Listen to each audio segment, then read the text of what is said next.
23।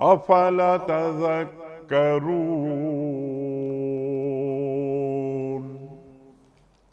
صدق اللہ العظیم۔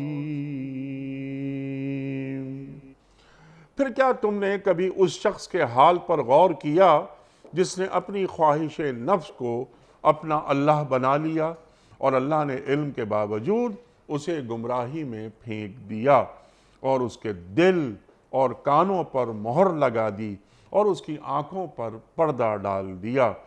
اللہ کے بعد اب اور کون ہے جو اسے ہدایت دے؟ کیا تم لوگ کوئی سبق نہیں لیتے؟ صدق اللہ العظیم۔ خواتین و حضرات، محترم ڈاکٹر صاحب کی خدمت میں اس سے پہلے کہ ہم آج کے پروگرام کے حوالے سے پہلا سوال رکھیں، کل کے پوچھے گئے سوال کا درست جواب اور آج کا سوال آپ کی خدمت میں۔ کل کا سوال یہ تھا کہ آخری نازل ہونے والی آیات قرآن کریم کی کس صورت میں ہیں؟ درست جواب سورہ مائدہ میں۔ آج کا سوال نوٹ فرما لیجئے۔ زکوٰۃ کے کتنے مصارف ہیں؟ 4، 6 یا 8؟ جو درست جواب آپ سمجھتے ہوں روانہ فرمائیے۔ ہمارے فون نمبرز ہیں 0092213452709۔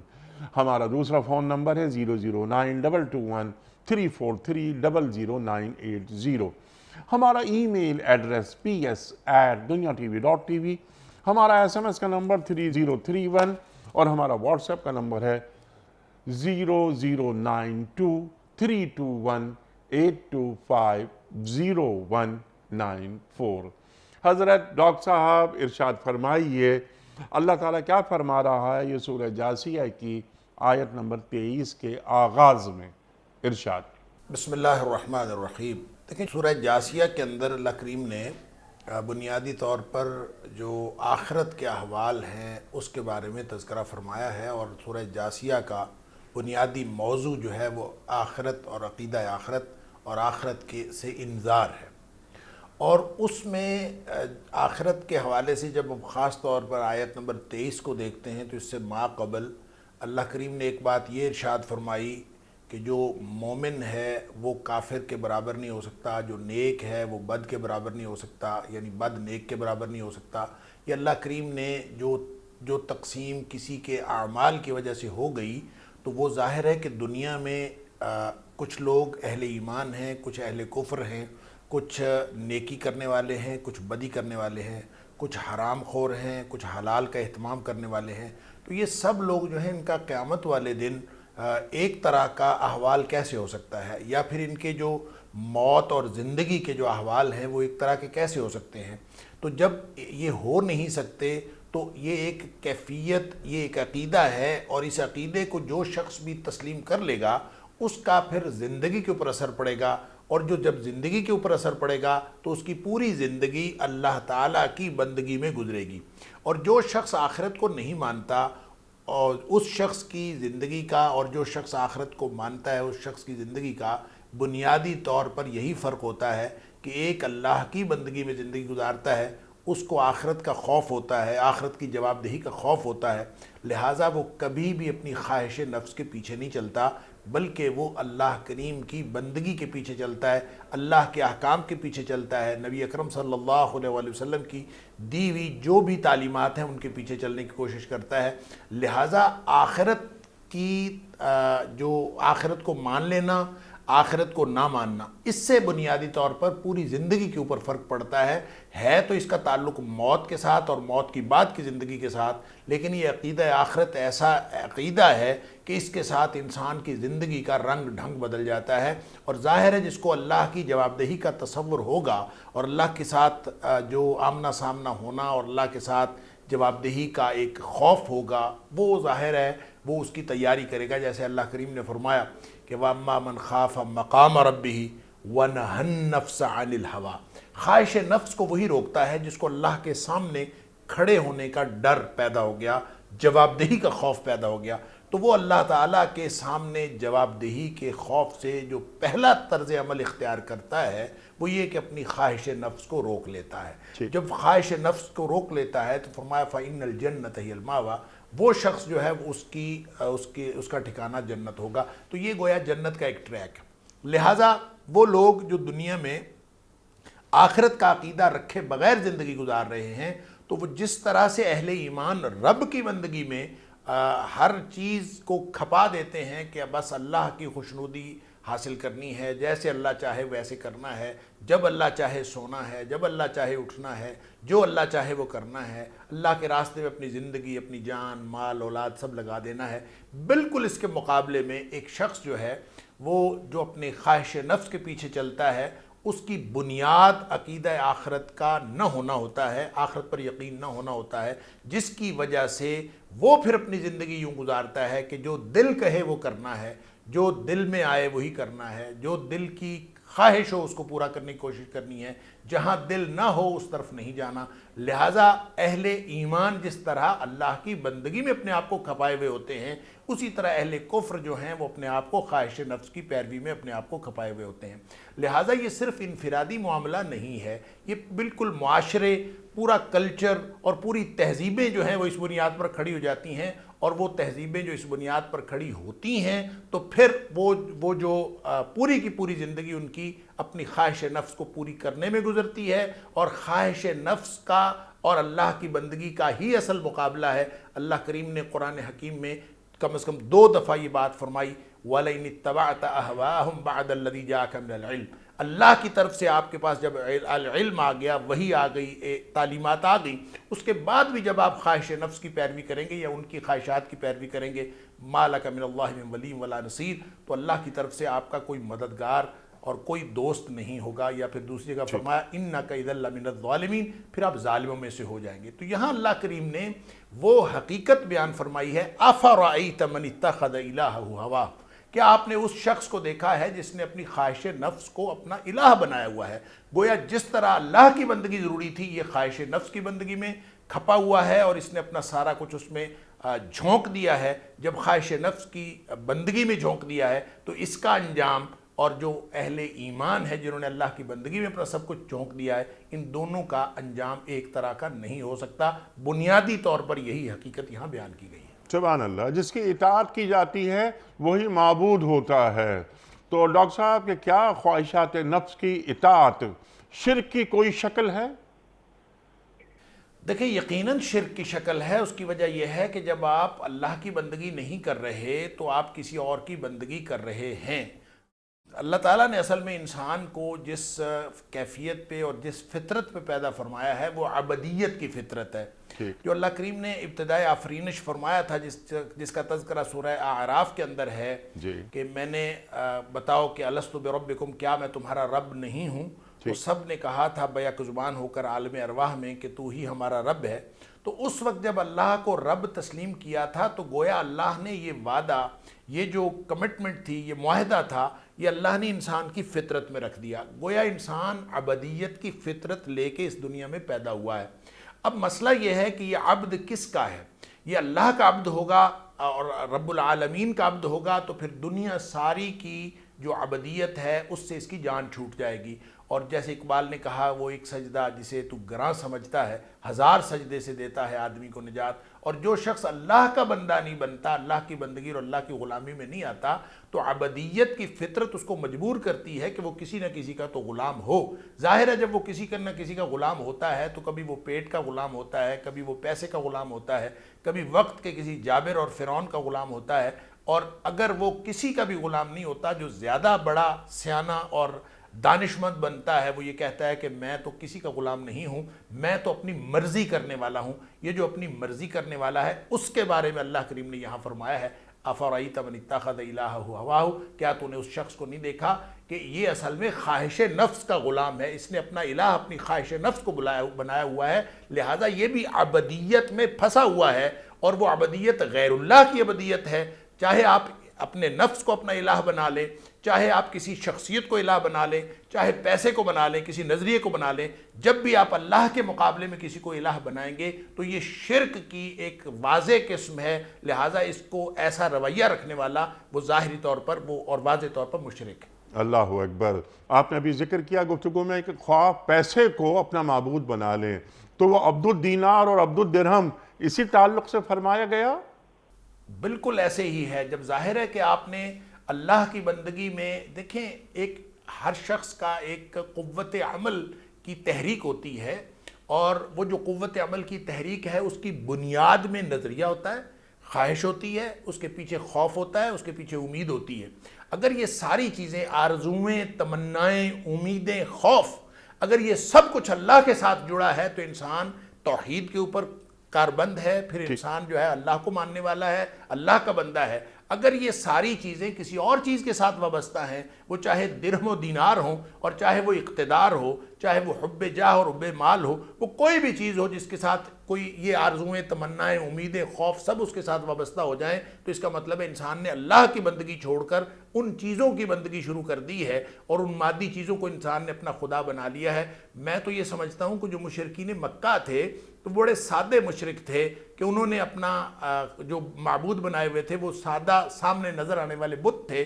آج کل تو بہت سارے نظر آنے والے بت ہیں، اور بہت سارے ہمارے دل و دماغ کے اندر بیٹھے ہوئے بت ہیں جو نظر نہیں آتے، اور ہم دراصل ان کی بندگی اور ان کی پوجا کر رہے ہوتے ہیں اللہ کے مقابلے میں۔ اور اللہ کریم نے یہی بات ارشاد فرمائی ہے، اس کا کوئی بھی روپ ہو سکتا ہے، اس کے کئی مرئی اور غیر مرئی جو ہیں اس کے مظاہر ہو سکتے ہیں، لیکن در حقیقت اس کا بنیادی نقطہ یہ ہے، افرأیت من اتخذ الہہ ہواہ، کیا تو نے ایسا شخص دیکھا جس نے اپنی خواہش نفس کو اپنا معبود بنایا ہوا ہے؟ اللہ اکبر، اللہ اکبر، اپنی خواہشات کو اپنا معبود بنا لیا۔ اللہ تعالیٰ کی فرما برداری، اللہ تعالیٰ کی اطاعت ہٹا دی گئی، اور خواہشات کی فرما برداری اور خواہشات کی اطاعت وہ اندر اتر گئی۔ ڈاکٹر صاحب، کیا ایسا ممکن ہے کہ ایک بندے کی خواہشات اور اللہ تعالیٰ کی اطاعت دونوں ساتھ ساتھ چلیں؟ جی یہ ممکن نہیں ہے، اس لیے کہ ان دونوں اصل امتحان ہی زندگی کا یہی ہے کہ آپ اللہ کی اطاعت کر رہے ہیں یا اپنی خواہش نفس کی اطاعت کر رہے ہیں۔ دیکھیں، اللہ کی اطاعت جو ہے اس کا ایک پورا سسٹم ہے، پورا نظام فکر و عمل ہے، اور جب اللہ کی اطاعت کا نظام و فکر و عمل آپ وہ چھوڑ دیتے ہیں تو پھر ایک دوسرا اس کی جگہ پہ نظام فکر و عمل جگہ لیتا ہے۔ ٹھیک ہے، لیکن ڈاکٹر صاحب اگر میری اور آپ کی خواہشات اللہ تعالیٰ کی اطاعت سے مغلوب چل رہی ہوں، میں اپنی خواہشات کو اللہ کی اطاعت کے سپرد کر دوں، تو ممکن نہیں؟ جیسے آپ نے فرمایا اقتدار ہے، میری خواہش ہے کہ میرے پاس پاور آ جائے۔ یوسف علیہ السلام نے بھی اقتدار مانگا۔ مثال کے طور پر میری خواہش یہ ہے کہ میرے پاس بہت پیسہ آ جائے، لیکن پیسہ وہ آئے میرے پاس جس میں اللہ تعالیٰ کے کسی حکم سے کہ بغاوت نہ ہو رہی ہو، میرے پاس حلال آئے، حرام نہ آئے۔ تو ایسی صورت میں جو میری خواہش نفس ہے وہ جائز ہو جائے گی؟ دیکھیں، اللہ کریم نے جو انسان کو ضابطۂ زندگی دیا ہے اس میں یہ نہیں ہے کہ آپ اپنی زندگی چھوڑ دیں، آپ ایک ترک دنیا کر کے اپنی خواہشات چھوڑ کر یا دنیا کی چیزیں چھوڑ کر جو اللہ کی بندگی کی طرف آئیں گے تو وہ قابل قبول ہوگی، ایسا ہرگز نہیں ہے۔ اللہ کریم نے انسان کی خواہشات کو بند نہیں کیا، روکا نہیں ہے، بلکہ ان خواہشات کو چینلائز کیا ہے، اور ہر خواہش انسان کی وہ اس کا کوئی نہ کوئی جائز اور حلال راستہ اللہ کریم نے رکھا ہے۔ اگر انسان اپنی ذاتی خواہشات اس جائز اور حلال راستے سے پوری کرے تو پھر وہ اللہ کی خوشنودی کا باعث بنتا ہے، کیونکہ اصل مقصد یہ ہے کہ بنیادی طور پر آپ نے زندگی کس کو راضی کرنے کے لیے گزارنی ہے۔ اگر اللہ کو خوش کرنے کے لیے آپ زندگی گزار رہے ہیں تو وہ خواہشات جو انسان اپنی پوری کر رہا ہوتا ہے وہ بھی دراصل اللہ کی خوشنودی کے کھاتے میں گن لی جاتی ہیں۔ انسان کھانا پینا جو بھی کچھ کرتا ہے یہ عبادت گنا جاتا ہے اگر اس نے اپنی زندگی کا اوورآل یہ موٹو طے کر لیا ہو کہ میں نے اپنی زندگی اللہ کی مرضی کے مطابق گزارنی ہے، اللہ کی ناراضگی سے بچنا ہے اور اللہ کی خوشنودی حاصل کرنی ہے۔ اگر یہ طے کر لیا تو ظاہر ہے اس نے بھی اسی دنیا میں رہنا ہے، کافر بھی اسی دنیا میں رہتا ہے، مومن بھی اسی دنیا میں رہتا ہے۔ فرق دونوں کا یہ ہے، کافر اپنی خواہش کو پورا کرنے کے لیے، اپنے دل کو راضی کرنے کے لیے، اپنے من کو خوش کرنے کے لیے زندگی گزارتا ہے، اور مومن اللہ کو خوش کرنے کے لیے زندگی گزارتا ہے۔ بس اس فرق سے حلال حرام کی تمیز ہو جاتی ہے، نیکی اور بدی کی تمیز ہو جاتی ہے، اللہ کی ناراضگی سے بچنے اور اللہ کی ناراضگی سے نہ بچنے کی تمیز ہو جاتی ہے، اللہ کی خوشنودی اور نہ خوشنودی کی تمیز ہو جاتی ہے۔ دیکھیں، نبی پاک صلی اللہ علیہ وسلم نے یہ جو سونا جاگنا اور انسان کی زندگی ہے اس کو تو عبادت فرمایا ہی فرمایا۔ آپ نے یہ فرمایا کہ انسان کا ہر چیز، جب انسان مومن بن جاتا ہے اور اللہ کی خوشنودی اس کی زندگی کا اصل مقصد بن جاتا ہے، تو اس کی ساری جو ایکٹیویٹیز ہیں اور ساری سرگرمیاں وہ صدقہ اور ثواب بن جاتی ہیں۔ سبحان اللہ۔ حتیٰ کہ نبی پاک صلی اللہ علیہ وسلم نے فرمایا صلی اللہ علیہ کہ انسان اپنے جو تعلق زوجیت قائم کرتا ہے تو اس پر بھی انسان کو ثواب ملتا ہے۔ بڑے حیران ہوئے صحابہ کرام کہ ایک شخص خواہش نفس پوری کرتا ہے اور اس کو ثواب ملتا ہے، اس کو لیے صدقہ لکھا جاتا ہے۔ آپ نے فرمایا اگر وہ حرام کاری کرے تو اس کو گناہ نہیں ملے گا۔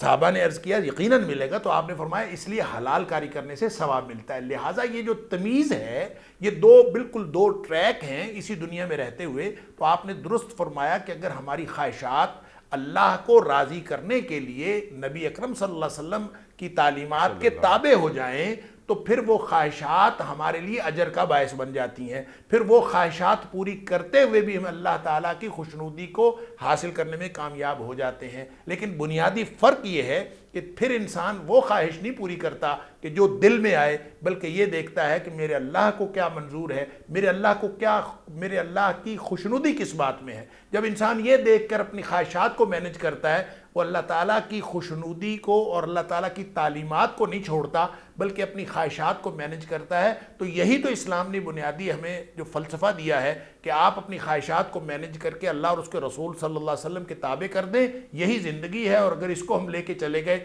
دیکھیں دنیا میں جتنی آلودگیاں ہیں، جتنی خواہشات ہیں، جتنا ارد گرد انسان کے پھیلی ہوئی دنیا ہے، اس کے اندر زینت بھی ہے، اس کے اندر اٹریکشن بھی ہے، انسان اس کی طرف لپکتا بھی ہے، ان سب سے انسان کے دل کے اندر زنگ لگتا جاتا ہے، آہستہ آہستہ چیزیں اس کے اندر پیدا ہوتی چلی جاتی ہیں۔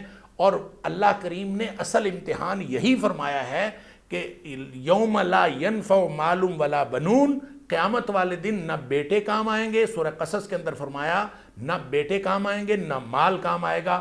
کام کیا آئے گا؟ الا من اتی اللہ بقلب سلیم۔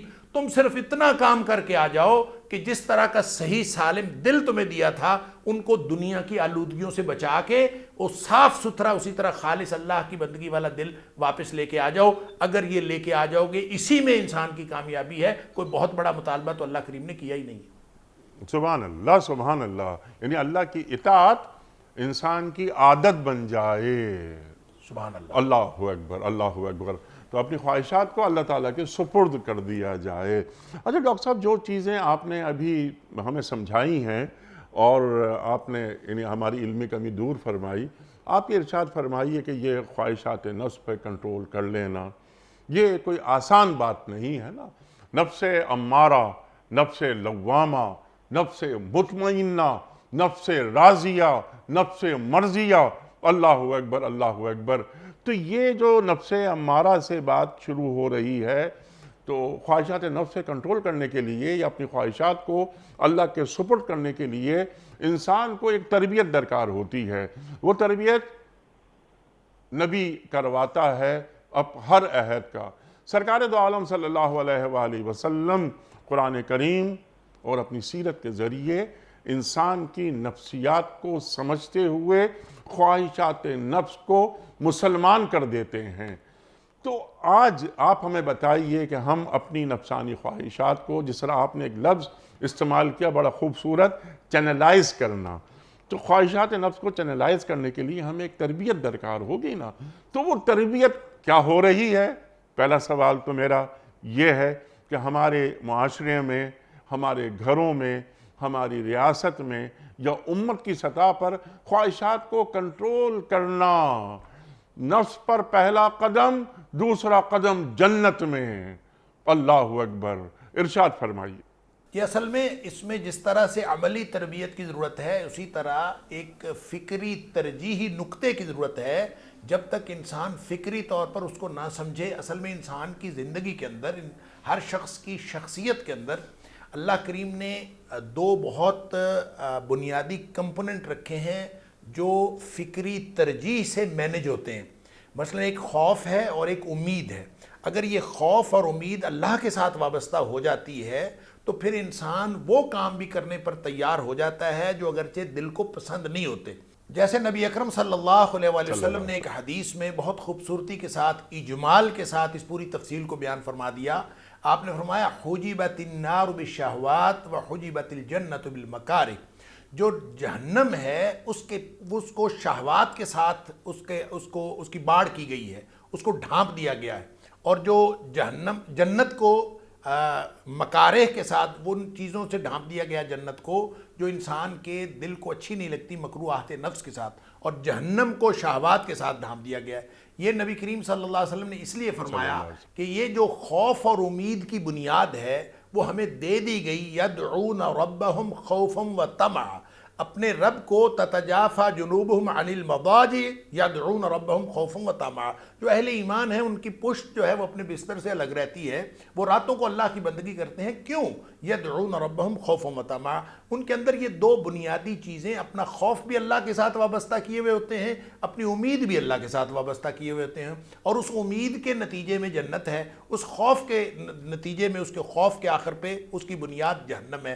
لہٰذا اگر کسی شخص کو اس خوف اور امید کی فکری بنیاد میسر آ گئی تو اس کا نتیجہ یہ ہوتا ہے کہ وہ پھر ہر وہ کام کر جاتا ہے جو اللہ اور اس کے رسول صلی اللہ علیہ وسلم کا حکم تو ہوتا ہے، لیکن دل اس کو پسند نہیں کر رہا ہوتا. اس کو کہتے ہیں مکروہات نفس. وہ ساری کی ساری جو مکروہات نفس ہیں وہ انسان کو جنت کی طرف لے کے جاتی ہیں.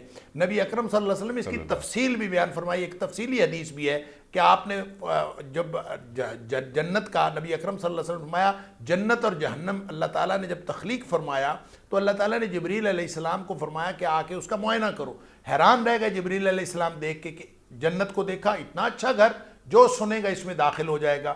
پھر جہنم کو دیکھا، اللہ اتنا برا گھر، جو سنے گا وہ کوئی اس کی طرف نہیں آئے گا. پھر اللہ کریم نے اس کے گرد باڑ کر دی. جہنم کے گرد باڑ ہوئی شہوات نفس کی، مرغوبات نفس کی، جس کی طرف انسان کا دل کھنچتا چلا جاتا ہے، وہ باڑ ہوئی جہنم کے گرد. مکروہات نفس جو انسان کو پسند نہیں آتی چیزیں اور اللہ اور اس کے رسول صلی اللہ علیہ وسلم کا حکم ہوتا ہے، وہ اس کی باڑ ہوئی جنت کے گرد. پھر جبریل علیہ السلام کو معائنہ کروایا. پھر حیران رہ گئے کہ اللہ اب تو کوئی مقدر والا ہی جنت میں داخل ہوگا، کوئی مقدر والا ہی جہنم سے بچے گا. کیوں کہ اب انسان جو کچھ بھی دیکھیں مکروہات نفس میں ہر وہ چیز آتی ہے. نبی کریم صلی اللہ علیہ وآلہ وسلم نے فرمایا کہ یہ جو رباط ہے، یہ جو یعنی سرحدوں میں پہرا دینا، اب یہ سب سے زیادہ جو ثواب اور اجر والی چیز ہے وہ سرحدوں پہ پہرا دینا ہے. اور ایک رات اگر کسی شخص نے سرحدوں پہ پہرا دیا تو ملت اسلامیہ کے جغرافیائی اور نظریاتی سرحدوں کی حفاظت کے لیے تو فرمایا کہ اس آنکھ پہ اللہ کریم نے جہنم حرام کر دی ہے. اب وہ جو شخص نماز کے لیے نکلتا ہے تلخ موسموں میں، جب شدید ٹھنڈ کے اندر اور شدید گرمی کے اندر وہ نماز کے لیے نکلتا ہے، فرمایا یہ بھی رباط ہے. کیا مطلب؟ پوری زندگی چھوٹے چھوٹے اعمال وہ بھی اصل میں اسی کھاتے میں شمار ہوتے ہیں جب انسان کا دل اس کی طرف چاہ نہیں رہا ہوتا، لیکن وہ اللہ کی مرضی سے اپنے دل کو اس کی طرف راغب کرتا ہے. تو وہ ساری ناپسندیدہ باتیں جو انسان کا نفس پسند نہیں کرتا، اللہ اور اس کے رسول صلی اللہ علیہ وسلم کا حکم ہے تو وہ صرف اس لیے کرتا چلا جاتا ہے، یہ اس کو جنت کے قریب سے قریب تر کرتا چلا جاتا ہے. جب انسان مرغوبات نفس، خواہشات نفس کے پیچھے چلتا ہے، آپ نے نفس امارہ کا ذکر کیا تو قرآن کہتا ہے وَإِنَّ النَّفْسَ لَأَمَّارَةٌ بِالسُّوءِ. جو نفس ہے وہ ہمیشہ برائی کی طرف لے کے جاتا ہے، برائی کی طرف کھینچ کے لے کے جاتا ہے. اور تو یہی ہے مرغوبات نفس. جو شخص مرغوبات نفس کے پیچھے چلا تو ظاہر ہے وہ اس کو کھینچ کر وہ ایسی پھسلن میں ڈال دیں گے جیسے یہ ایک سلائیڈ ہوتی ہے، واٹر سلائیڈ آج کل کے دور میں بڑی شاندار مثال ہے اس کی. جب انسان اس میں ایک دفعہ اپنے آپ کو پھسلن میں ڈال دے تو وہ پھسلتا ہوا انسان گڑھے میں جا گرتا ہے. تو مرغوبات نفس اصل میں وہ پھسلن ہے جو انسان کو اس گڑھے میں، جہنم کے گڑھے میں جا کے پھینک دیتی ہیں. ٹھیک ہے. اس لیے اللہ کریم نے فرمایا کہ وہ شخص جس نے اپنے نفس کو اپنا معبود بنایا ہوا ہے وہ اصل میں اس کے کان جو ہیں وہ بہرے ہو چکے ہیں، آنکھیں اندھی ہو چکی ہیں، دلوں پر پردے پڑ چکے ہیں. یہ گویا وہ شخص ہے جب اس کی واپسی کا کوئی اب امکان نہیں ہے، جس نے اپنی ساری زندگی جو ہے وہ اپنے نفس کی خواہش کے گرد قائم کر رہی ہے، بنا لی ہے، نظام فکر و عمل قائم کر لیا ہے کہ جو میرا دل کرے گا میں وہ کروں گا. اور یہ میں اس کے ساتھ اگر آپ اجازت دیں تو میں اٹیچ کر لوں. میں نے تھوڑا سا اشارہ کیا تھا کہ یہ ایک انفرادی زندگی بھی اس کے ساتھ اٹیچ ہوتی ہے اور اجتماعی طور پر قوموں کی زندگی بھی اس کے ساتھ اٹیچ ہوتی، معاشرے اس کے ساتھ اٹیچ ہو جاتے ہیں۔ مثلا اگر آپ مغرب کی پوری زندگی ان کا نظام فکر و عمل دیکھیں تو وہ اصل میں خواہش نفس کی تکمیل پر مبنی ہے۔ 79 کے جو انقلاب فرانس سے لے کر آج تک جتنی ترقی مغرب کے اندر ہوئی ہے وہ ساری کی ساری خواہش نفس کی تکمیل کے لیے ہوئے ہے۔ انسان کی شخصیت کا وہ پہلو جس کو روح کہتے ہیں وہ وہاں مفقود ہے۔ کسی نے اس کی غذا کا بندوبست نہیں کیا، کسی نے اس کے بارے میں سوچا نہیں، بلکہ جو جسم ہے اسی کی ترقی کے لیے، اسی کی آسائش کے لیے، اسی کی سہولیات فراہم کرنے کے لیے پورا نظام بنا ہے۔ لہٰذا انفرادی زندگی سے لے کر پورا اجتماعی نظام جو ہے وہ ایسی ایک مادی ترقی پر مبنی ہے جس کا تعلق صرف جسمانی ضروریات کو پورا کرنے کے لیے اور خواہش نفس کو پورا کرنے کے لیے۔ اس سے بڑا نظام ہے ہی نہیں۔ اسی کو اقبال نے شاخ نازک کہا ہے، اور وہ جو اقبال کہتا ہے کہ دیار مغرب کے رہنے والوں، خدا کی بستی دکان نہیں ہے، کھرا جسے تم سمجھ رہے ہو وہ زر کمایار ہوگا، تمہاری تہذیب اپنے خنجر سے آپ ہی خودکشی کرے گی، شاخ نازک پہ جو آشیانہ بنے گا ناپائیدار ہوگا۔ جی سبحان اللہ، روٹی کے ساتھ ساتھ انسان کو کلمے کی بھی ضرورت ہوتی ہے، یہ مسیح علیہ السلام کا قول ہے۔ تو ڈاکٹر صاحب یہ بہت اچھی باتیں آپ نے بیان فرمائی، تمام چیزیں، یعنی یہ قال اللہ اور قال الرسول، یہ اللہ تعالیٰ نے فرمایا یا اللہ کے رسول صلی اللہ علیہ وآلہ وسلم نے فرمایا۔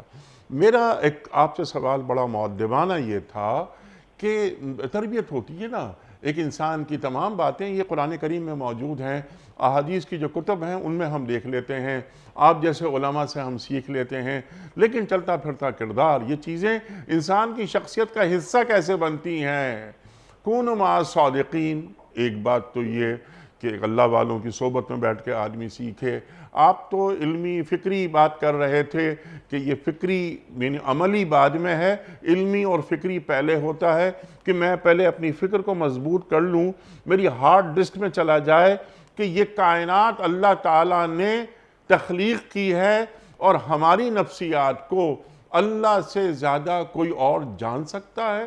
یہ ہو ہی نہیں سکتا۔ اب سوال یہاں پر یہ پیدا ہوتا ہے جو اللہ تعالیٰ یہاں فرما رہا ہے کہ یہ لوگ علم رکھتے تھے، اللہ نے ان کے علم کے باوجود انہیں گمراہی میں پھینک دیا۔ اللہ اکبر، علم رکھتے تھے، چیزوں کو جانتے ہیں۔ ذرا جوڑ لیتے ہیں حالات حاضرہ سے، لمحہ موجود سے، کہ بہت سارے لوگ علم رکھتے ہیں، چیزیں جانتے ہیں، وہ سوشل سائنسز ہوں یا فزیکل سائنسز ہوں، بہت چیزوں کو جانتے ہیں، لیکن خواہشات نفس کی عبادت اور اتباع وہ کرتے رہتے ہیں، تو اللہ تعالیٰ انہیں گمراہی میں پھینک دیتا ہے۔ اور جیسا آپ نے فرمایا، قرآن کریم فرما رہا ہے کہ ان کی آنکھوں پر، ان کے کانوں پر مہر لگ جاتی ہے، آنکھوں کے آگے پردے پڑ جاتے ہیں۔ اللہ اکبر، اللہ کی ہدایت سے محروم ہو جاتے ہیں۔ ہدایت پہ بھی آپ سے بات کروائیں گے، لیکن تربیت، وہ چلتے پھرتے کردار جو ہمیں اپنے بچپن میں نظر آتے تھے، ان گلیوں میں، ان محلوں میں، ان شہروں میں، ان قصبوں میں، کہ جو خواہشات نفس کو معبود بنانا اپنے لیے کفر یا عمل سمجھتے تھے، وہ کہاں ہیں شخصیات؟ وہ شخصیات پیدا کیسے ہوتی ہیں؟ دیکھیں، یہ یقیناً آپ نے درست فرمایا کہ یہ جو عملی تربیت کا نظام ہے یہ تو نسل در نسل چلتا ہے۔ نبی اکرم صلی اللہ علیہ وسلم نے عملی تربیت فرمائی صحابہ کرام کی، صحابہ کرام نے عملی تربیت فرمائی تابعین عظام کی، پھر آگے تربیت ہوئی تبع تابعین عظام کی۔ اس طرح سے یہ نسل در نسل سلسلہ چلا، اور آج یہ سلسلہ ہمیں آہستہ آہستہ، جب وہ اجداد اور وہ اسلاف جنہوں نے نئی نسل کو دین کے راستے پر قائم رکھنا تھا اور یہ نسلوں کے ساتھ یہ جڑاؤ رہنا تھا، ظاہر ہے آپ جب اپنی اوپر والی نسلوں کے ساتھ فکر و عمل کا ناطہ توڑ دیں گے تو پھر جو نئی نسل ہے وہ بھی آپ کے ساتھ فکر و عمل کا ناتا توڑ دے گی. یہ تو ایک مسلسل عمل ہے. جب آپ دیکھیں شریعت میں علم بھی وہی ہے جس کا تعلق نبی اکرم صلی اللہ علیہ وسلم کی علمی روایت سے جڑا ہو, اور عمل بھی وہی ہے جس کا تعلق نبی اکرم صلی اللہ علیہ وسلم کے دیے ہوئے عملی ضابطے کے ساتھ جڑا ہوا ہو. اگر ہم اس سے خود ہی ٹوٹ گئے ہیں, ہم نے کسی اور نظام فکر کو اپنا لیا ہے, اور جو ہمیں وہ بزرگ, وہ اسلاف جو دراصل ہمیں نبی اکرم صلی اللہ علیہ وسلم کی سنت کے ساتھ جوڑنے والے تھے, جن کا کردار ایسا تھا کہ وہ فجر سے لے کر رات عشاء تک ان کے جتنے معمولات تھے وہ ہمیں نبی اکرم صلی اللہ علیہ وسلم کی سنتوں کو یاد کرواتے تھے, اور ان کے کردار سے ہمیں نبی اکرم صلی اللہ علیہ وسلم کی سنت کی خوشبو آتی تھی, اور اس کے ذریعے سے جو پورا خاندان ہے وہ آہستہ آہستہ جڑا رہتا تھا. وہ تو ہمارے ہاں مفقود ہوتا جا رہا ہے. جس طرح سے آج کی نسل دین سے بیزار اور دین سے دور ہے, آپ اگلی نسل سے کیا توقع کریں گے کہ وہ نسل جو کبھی ہمارے ہاں وہ چیز باقی رہے گی. لہٰذا اس کو باقی رکھنے کے لیے دو چیزیں بہت امپورٹنٹ ہیں. وہ اگر پچھلی نسلوں نے کیا تو وہ دین پر قائم رہے اور لوگوں کو اس عملی تربیت کے ساتھ جوڑے رکھا. اگر ہم آج کر لیں گے تو ہم اسی عملی تربیت کے ساتھ جڑے رہیں گے. اگر کل جو ہماری نسلیں کر لیں گی تو حالات جس طرح کے مرضی گمبھیر ہو جائیں وہ ان کے ساتھ جڑے رہیں گے. اور وہ دو چیزیں کیا ہیں؟ ایک اللہ کا قرآن ہے اور ایک نماز کا, 5 وقتہ نماز کا اہتمام ہے. ان الصلاۃ تنہی عن الفحشاء والمنکر. نماز وہ تربیت نظام, عملی تطہیر کا ایک شاندار سسٹم ہے کہ انسان اگر نماز پر قائم رہے تو آہستہ آہستہ وہ تطہیر ہوتی رہتی ہے, اس کے فکر و عمل کے اندر پاکیزگی اس کے اندر شامل ہوتی رہتی ہے. اور دوسرا اللہ کا قرآن ہے, ان ھذا القرآن یہدی للتی ہی اقوم. یہ قرآن کے اندر وہ طاقت ہے کہ یہ لے جاتا ہے اس راستے پر جو سیدھا رستہ ہو. لہٰذا میں اور آپ آج کی نسلیں اگر ہم قرآن اور نماز کے ساتھ جڑے ہیں, یا ہماری کل آنے والی نسلیں قرآن اور نماز کے ساتھ جڑی ہیں, تو سمجھ لیں کہ ہم اس عملی ضابطے کے ساتھ جڑے ہیں جو نبی اکرم صلی اللہ علیہ وسلم نے ڈاکٹر صاحب یہاں پر اب سوال, جو آپ کی گفتگو سے مربوط سوال, قرآن کریم پڑھا جا رہا ہے آج بھی, ہمارے معاشرے اتنے بانجھ نہیں ہوئے, نمازیں پڑھی جا رہی ہیں, قرآن کریم کے جو قراء ہیں وہ بھی ہمیں, یعنی قاری قرآن ہمیں نظر آتا ہے خواہشات نفس کا غلام. ہمیں نمازیں پڑھنے والے لوگ وہ بھی نظر آتے ہیں جب مسجد سے باہر نکلتے ہیں تو محسوس یہ ہوتا ہے, بلکہ محسوس کیا, بہت سے افراد اس کا اقرار بھی کرتے ہیں کہ جب ہم نماز پڑھتے ہیں تو دوران نماز بھی ہمیں ہماری خواہشات اکساتی رہتی ہیں. تو اس پر کنٹرول کرنا, میں اس جانب یہ اشارہ کر رہا تھا. آپ نے کیا اچھی بات فرمائی کہ سرکار دو عالم صلی اللہ علیہ وآلہ وسلم نے صحابہ کی تربیت فرمائی, رضوان اللہ تعالی اجمعین. تو صحابہ جب ایک دوسرے سے جدا ہوتے تھے تو اس سے قبل وہ سورہ عصر کی تلاوت کرتے تھے, ایک دوسرے کو سناتے تھے. چلتا پھرتا کردار, غیر ملکی وفد پوچھتا ہے کہ تمہاری کتاب کہاں ہے؟ یہ ابو ہریرہ جا رہے ہیں, یہ ہے ہماری کتاب, یہ ہے چلتا پھرتا قرآن. دیکھیں بالکل آپ ٹھیک فرما رہے ہیں. قرآن جو ہے وہ پڑھنے کی کتاب نہیں ہے, وہ صرف قرات کرنے کی کتاب نہیں ہے, وہ تو عمل کی کتاب ہے. وہ تو اللہ کریم نے ہدایت کے لیے نازل فرمائی ہے. اور اگر جیسے میں نے پہلے عرض کیا, اگر اس نے فکری ترجیحی نقطہ یہ حاصل نہیں کیا کہ میری زندگی کا مقصد اللہ کی رضامندی ہے اور اللہ کی ناراضگی سے بچنا ہے, اگر اس بات پر اپنی زندگی کو قائم نہیں کیا اور اس پر زندگی کو استوار نہیں کیا, تو بھلے قرآن پڑھتا رہے, بھلے نمازیں پڑھتا رہے, اس کو کوئی فائدہ نہیں. وہ نمازیں کسی اور مقصد کے لیے پڑھ رہا ہے, وہ اللہ کو راضی کرنے کے لیے نہیں پڑھ رہا. وہ قرآن پڑھ رہا ہے, وہ کسی اور مقصد کے لیے, ہو سکتا ہے اس کو کوئی اچھی نوکری ملی ہو, کوئی اور مسئلہ ہو. یہ ساری چیزیں یہ دنیا کو دکھانے کے لیے کہ میں نیک ہوں, جب تک وہ یہ طے نہیں کرے گا. اور یہ جب ہم اشہد ان لا الہ الا اللہ وحدہ لا شریک لہ واشہد ان محمد عبدہ ورسولہ, یہ کلمہ پڑھ کے جب ہم دین اسلام میں داخل ہوتے ہیں تو دراصل ہم اللہ کے ساتھ یہ معاہدہ کرتے ہیں کہ اللہ اس سے پہلے جو زندگی گزر رہی تھی وہ اپنی من مرضی سے گزر رہی تھی. آج ہم نے یہ کلمہ پڑھ لیا ہے, آج کے بعد یہ تیرے رسول صلی اللہ علیہ وسلم کی سنت کے مطابق اور تیری مرضی کے مطابق گزرے گی. یہ اصل میں معاہدہ ہی اس بات کا ہے. اگر ہم نے بنیادی طور پر اس معاہدے پر عمل نہیں کیا تو بھلے قرآن پڑھتے رہیں, بھلے ہم نمازیں پڑھتے رہیں, اس کا کوئی فائدہ نہیں. سبحان اللہ. قرآن کریم مومن کو عمل میں دیکھنا چاہتا ہے کہ اس کا عمل کیا ہے. یا ایھا آمنوا لما تقولون ما لا تفعلون کبر مقتن عند اللہ ان تقولوا ما لا تفعلون۔ اچھا ڈاکٹر والذین صاحب، جاہدوا فینا لنہدینہم سبلنا، جو کوشش کرتے ہیں عملی وہ ہمارے راستے کی طرف سبحان آتے ہیں۔ اللہ، والذین جاہدوا فینا لنہدینہم سبلنا، اللہ تعالیٰ راستے کھولتا چلا جاتا ہے جو اللہ کی طرف آنے کے لیے راغب ہو جاتا ہے۔ ڈاکٹر صاحب بالکل لاسٹ منٹ اب چل رہے ہیں کیونکہ بہت بڑا موضوع ایک باقی رہ گیا ہے۔ ایک تو یہ بات اللہ تعالیٰ نے یہ فرما دی کہ جو لوگ خواہشات نفس کی عبادت کرتے ہیں، اپنا معبود بنا لیتے ہیں، ان کے دلوں پر اور ان کے کانوں پر اللہ مہر لگا دیتا ہے علم کے باوجود، اور ان کی آنکھوں کے آگے پردے ڈال دیتا ہے۔ اللہ فرماتا ہے کہ اللہ کے بعد کوئی اور ہے انہیں ہدایت دینے والا؟ اللہ اکبر، جب اللہ کی ہدایت انہیں نصیب نہیں ہوئی تو کوئی اور ہدایت انہیں کیسے نصیب ہو سکتی ہے؟ اور ہدایت بس وہی جو من جانب اللہ ہو، ان ھدی اللہ ھو الھدی۔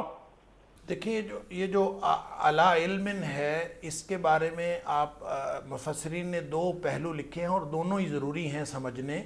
ایک تو یہ ہے کہ اللہ کے علم میں پہلے سے بات یہ موجود تھی کہ یہ شخص، اس کا کردار ایسا ہوگا جس کو ہم تقدیر کہتے ہیں، اور جو اللہ کریم نے پہلے سے لکھی بھی ہے، اور اللہ کا علم ہے تقدیر، اور اس میں یہ بات موجود تھی کہ اس شخص کا کردار ایسا ہوگا، اور اسی علم کے مطابق ہوا، اور یہ شخص بالآخر گمراہی کا شکار ہو گیا اپنے کرتوتوں کی وجہ سے، اپنے کردار کی وجہ سے۔ دوسرا اس کا جو معنی ہے وہ بہت ہی اہم، اور آج کے دور میں جس کی طرف آپ نے بھی اشارہ کیا کہ کوئی شخص نیچرل سائنسز کا عالم ہو سکتا ہے، بہت بڑے علوم و فنون کا عالم ہو سکتا ہے، لیکن اس کے باوجود گمراہ ہو سکتا ہے۔ اس کا یہ ظاہری مفہوم ہے، اور یہ تفسیر کے اس پہلو کو بہت ہی غور سے، اور آج کے دور میں یہ زیادہ اہمیت اختیار کر گیا ہے کہ علم ہونے کے باوجود جس شخص کے پاس علم ہے، اس کے پاس ڈگریاں ہیں، تو وہ ڈگریاں اس کی ہدایت کی نشانی نہیں ہے، اس کی ہدایت کی دلیل نہیں ہے۔ وہ دنیا ہو سکتا ہے بہت بڑا سائنسدان ہو لیکن پھر بھی گمراہی پر ہو، وہ ہو سکتا ہے بہت بڑی ڈگریاں لے کے بیٹھا ہو، بہت بڑا عہدہ اس کے پاس ہو، اور اس کے پاس دنیا کائنات کے علوم ہوں، لیکن وہ گمراہی پر ہو، اس لیے کہ ہدایت وہ ہے جو اللہ تعالیٰ دیتا ہے، اور جو قرآن اور نبی پاک صلی اللہ علیہ وسلم کے ساتھ جڑی ہے۔ اگر کسی شخص کی زندگی دیکھیں، اسلام جو ہے، جو نبی اکرم صلی اللہ علیہ وسلم کی تعلیمات اور اللہ تعالیٰ کے احکام پر مبنی ہے، یہ اسلام، اس کا تعلق ہر شخص کی زندگی کے ساتھ ہے، یہ اسلامیات کے ساتھ نہیں ہے کہ کوئی شخص اسلامیات پڑھے گا تو اس کے ساتھ تعلق ہے، جو کیمسٹری پڑھے گا اس کے ساتھ کوئی تعلق نہیں، جو نیچرل سائنسز پڑھے گا اس کے ساتھ کوئی تعلق نہیں۔ اسلام وہ دین ہے جس کا تعلق زندگی کے ساتھ ہے۔ اگر زندگی میں دین داخل ہوتا ہے تو وہ شخص چاہے ڈاکٹر بنے، چاہے انجینئر بنے، اس کی زندگی میں اسلام ہونا چاہیے، وہ پھر ہدایت یافتہ ہوگا انشاءاللہ۔ اور اگر کوئی شخص زندگی ایسی گزار رہا ہے جس کا تعلق نہ اللہ کی تعلیمات کے ساتھ ہے، نہ نبی پاک صلی اللہ علیہ وسلم کی تعلیمات کے ساتھ ہے، نہ اس کا مقصد اللہ کی رضا ہے، نہ اللہ کی ناراضگی سے بچنا، اس کے ان علوم کے اندر سے خدا کو اور خدا کے تصور کو اور آخرت کے تصور کو مائنس کر دیا گیا ہے۔ وہی میتھمیٹکس، وہی فزکس، وہی کیمسٹری جو اللہ کی خوشنودی کا باعث ہو سکتے ہیں، جب انسان اس کے ذریعے سے اللہ کی وحدانیت تک پہنچے، اور اللہ کی وحدانیت تک پہنچنے کے لیے انہی علوم کو استعمال کرے۔ کوئی دنیا کا علم ایسا نہیں ہے جو اللہ تعالیٰ کی وحدانیت کی طرف نہ لے کے جاتا ہو، لیکن ہم نے اس میں سے اللہ کا تصور، خدا کا تصور مائنس کر کے اس کو ایسا بنا دیا ہے جو سوائے گمراہی کے اور کچھ نہیں رہ گیا۔ اس کو اللہ کریم نے فرمایا ہے کہ باوجود علم کے لوگ میتھمیٹکس بھی پڑھ رہے ہیں، فزکس پڑھ رہے ہیں، کیمسٹری پڑھ رہے ہیں، نیچرل سائنسز، بیسک سائنسز، لیکن اللہ کے ساتھ کوئی تعلق نہیں ہے۔ تو یہ ہے وہ گمراہی جو باوجود علم کے ڈگریوں والے ہیں لیکن گمراہ ہیں پرلے درجے کے، اور ان کا ہدایت کے ساتھ کوئی تعلق نہیں۔ سبحان اللہ، سبحان اللہ، سبحان اللہ، سبحان اللہ۔ اور ہدایت وہی جو اللہ کی جانب سے ہو۔ ڈاکٹر صاحب آپ نے کیا خوبصورت بات فرمائی، بہت سے لوگ علوم حاصل کر رہے ہیں، ڈگریاں لے رہے ہیں۔ آپ اقبال کا ذکر بہت کرتے ہیں، تو اقبال کا ایک جملہ وہ یاد آ رہا ہے مجھے کہ ہر مسلمان کو چاہیے کہ دنیا کے ہر علم کو مسلمان کرے۔ سبحان اللہ۔ تو یہ ہمارے جو نیچرل سائنسز ہیں، فزیکل سائنسز ہیں، ان کو پڑھنا چاہیے، ضرور پڑھنا چاہیے، بلکہ اس کے ذریعے تسخیر کائنات کرنا چاہیے جو قرآن کریم کو ہم سے مطلوب ہے، لیکن خواہشات کا غلام نہیں بننا چاہیے۔ جہاں ہے تیرے لیے تو نہیں جہاں کے لیے۔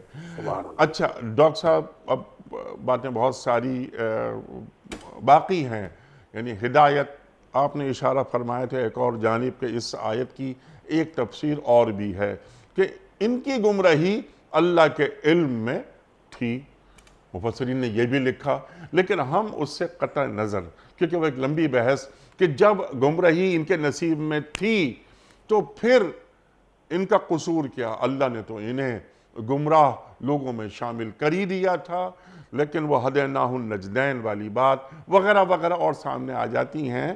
لیکن سمپل بات آپ کی خدمت میں لاسٹ 2 منٹس ارشاد فرما دیجئے، بلکہ امت کو تعلیم کر دیجئے، ٹو ڈوز کرنے کے کام کیا ہیں، وہ فرد ہو، وہ معاشرہ ہو، وہ ریاست ہو۔ قرآن کریم کی یہ آیت سورہ جاسیہ کی آیت نمبر 23 ہمیں کیا روشنی دے رہی ہے؟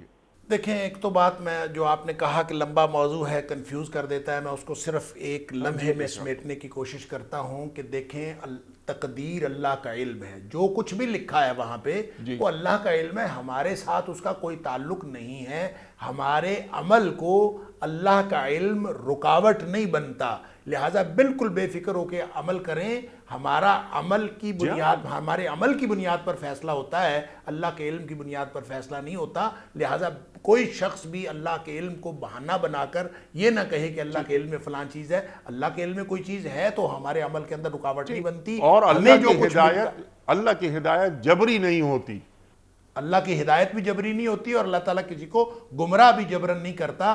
عمل سے زندگی بنتی ہے، جنت بھی جہنم بھی، یہ خاکی اپنی فطرت میں نہ نوری ہے نہ ناری ہے، اور نبی اکرم صلی اللہ علیہ وسلم نے فرمایا یہ ایک گریجول پروسیس ہے، آدمی گناہ کرتا ہے اس کے دل کے اوپر نقطہ لگ جاتا ہے، پھر وہ اگر نیکی کرتا ہے تو وہ صاف ہو جاتا ہے، اگر کوئی شخص پھر گناہ کرتا ہے، پھر گناہ کرتا ہے، کرتے کرتے پورا دل سیاہ ہو جاتا ہے، اس کے اوپر زنگ لگ جاتا ہے، پھر اس کے اوپر وہ جو ہدایت کا امکان ختم ہو جاتا ہے، تو یہ اصل میں اس کے اپنے کرتوتوں کی وجہ سے ہوا۔ اگر اس کے اوپر کہا جائے کہ اس کے اوپر مہر لگ گئی ہے تو وہ مہر اللہ نے ہی لگائی ہے، لیکن اس کے اپنے کرتوتوں کی وجہ سے ہے۔